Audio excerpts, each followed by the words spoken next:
Magandang gabi mga katongit, mga idol. Ito nga pala ang tuturo natin ngayon, yung sa pusoy kasi pang online din to, no? Pero hindi pa rin tayo tapos sa tongit. Siguro sa susunod na yun. Wala pa kasi tayo sa mga paningit. Basta marami pa sa tongit eh. Anin ko lang tong pusoy. Ngayon po mga idol, bago natin umpisan to, paki-like and share lang po. Paki-subscribe na rin po at huwag kalimutan pindutin ang notification bell para lagi po kayong updated kapag mayroon ako mga bagong video na ilalabas. Halimbawa po, ganito po, usalat na natin. Ganito po yung bara nyo, sample lang to ha. Binayig ko lang siya kasi baka sakaling magkaroon kayo ng card na ganito, di ba?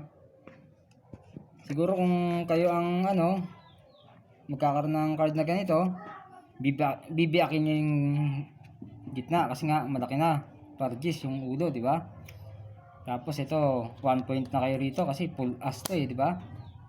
Ngayon po, kaya po siyang talunin ng 4 pairs tsaka 5 pairs Meron din pulo, straight, basta meron 2 pairs sa gitna, tapos malaki yung pair nila sa taas, matatalo po kayo nun. Sample lang po ta, kagaya po ng ganito. Oh, talo siya, di ba? Full 2 pair yun, para jack ulo nun, talo na to. Tapos kagaya na ito, kahit maliit yung 2 pair sa gitna, malaki naman yung sa taas, talo rin to. Pares din ito, talo rin, no? Kita mo, 2 pair yung gitna niya, tapos yung gis, kicker niya, queen pa. Kaya mga idol, kung ganito yung mga bara nyo, ganito po talagang baig niyan.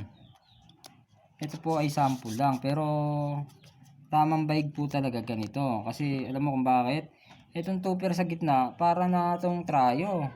Yan lang ang tatalo dyan, tapos straight.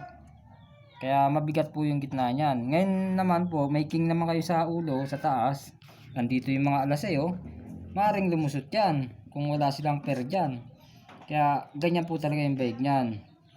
Kaya mga idol, hanggang sa susunod ulit. Hanggang dito na lang. Maraming salamat po.